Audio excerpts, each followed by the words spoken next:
Four, three, two, one.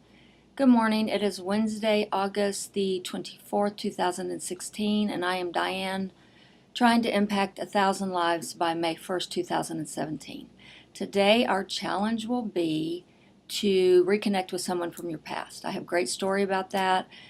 But as baby boomers, I don't know if you remember what it was like when we were young, but we were with our friends all the time. We didn't have TV or technology like they have today, and so there wasn't a whole lot to do but hang out. I made great friendships throughout those early years that I continue today. This weekend, I'll have the privilege of going to be with two of my best friends from high school. We get together 2 or 3 times a week, or 2 or 3 times a year.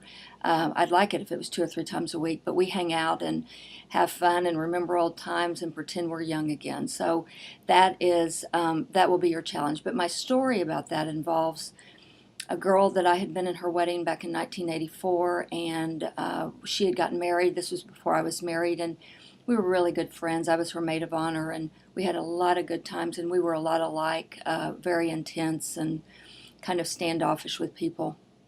But we were very connected at that time. And she got married and had some kids and moved off, and I lost touch with her. We didn't have cell phones back then, and you couldn't just, it wasn't like it is today where you're over connected.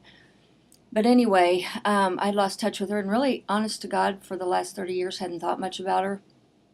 But I was on vacation with a friend of mine 2 years ago, and her name came up because this friend of mine's sister knew her brother. So, because her name was in my mind, I made great efforts to try to find her, look for her on Facebook, Googled her, couldn't find anything.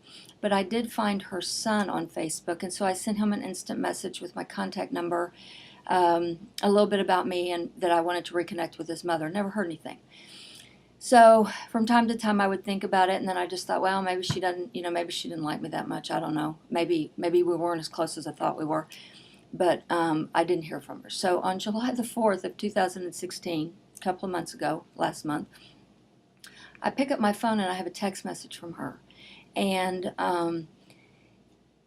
she was like, oh my God, I'm here in the city, let's connect. And so I got dressed and went over and spent the day with her, and we had great fun. It was so much fun to see her, and we talked about old times, and her husband and son were there, and spent a long time visiting. And, as I got ready to leave, well, one of the things that had happened was while I was driving over there, she had realized that the message that I'd sent was actually 2 years old, and that her son, for whatever reason, had never read it or seen it until that day. And so we were trying to, say this is a God thing and why today, and the circumstances were pretty bizarre. But anyway, as I got ready to leave, we decided that we would stay in touch, stuff you do with everyone. Oh, I'm going to call you more, I'm going to see you more, I love you so much, I missed you, blah, blah, blah. Anyway, as I was driving home, I really started to question, what was that all about? I mean, why now? And it was just so bizarre. So anyway, I didn't think much about it. Well, about a month rolls by. And I wake up the next morning, I'm in bed, wake up the next morning, and I have a text message from her son who's reaching out for help. And he had my phone number because I'd sent it to him.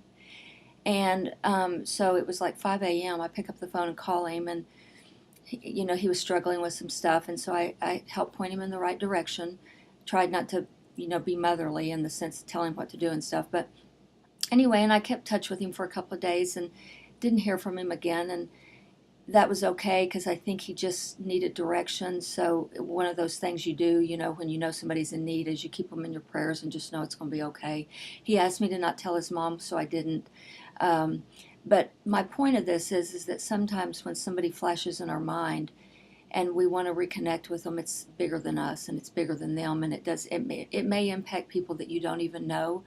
So your 24-hour challenge is to reach out and reconnect with somebody that was once in your life, and see what great things come from that. Sometimes nothing happens, sometimes great things happen. So that's your first challenge.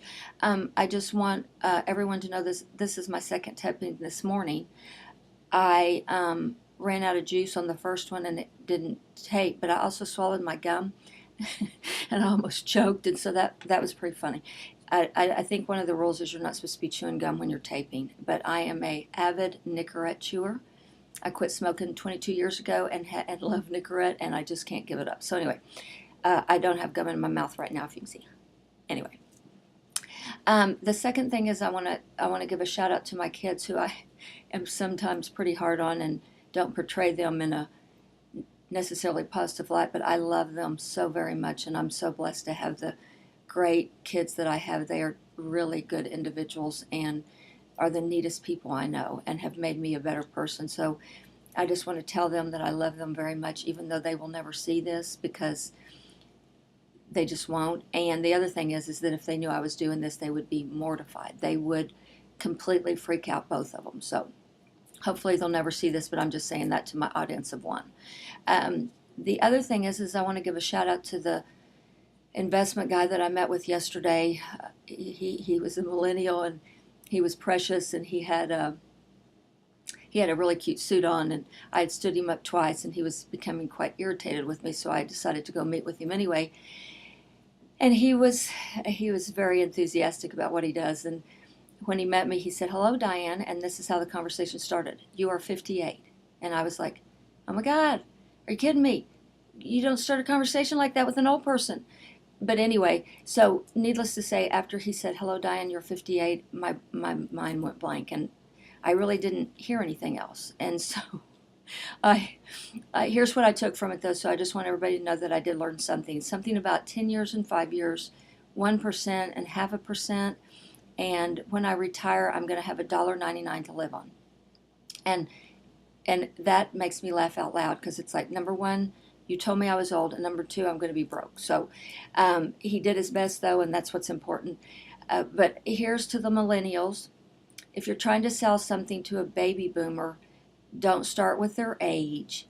And no matter what you're trying to sell them, just tell them it's going to make them lose 20 pounds, and they're going to roll back 10 years off their face. So as a finance person, just say, "Oh my God, I would have never guessed you're 58. And did you know that if you invest wisely, you are going to be so less stressed that you're going to look 10 years younger.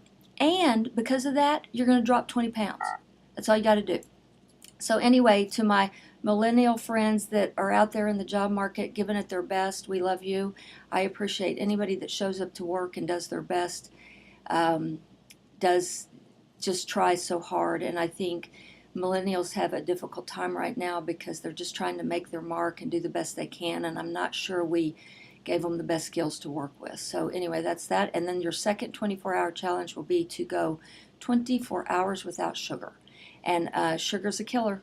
I can't stress that enough. I'm not going to talk very much about it, but you need to Google it up and see what it is. Go 24 hours without sugar.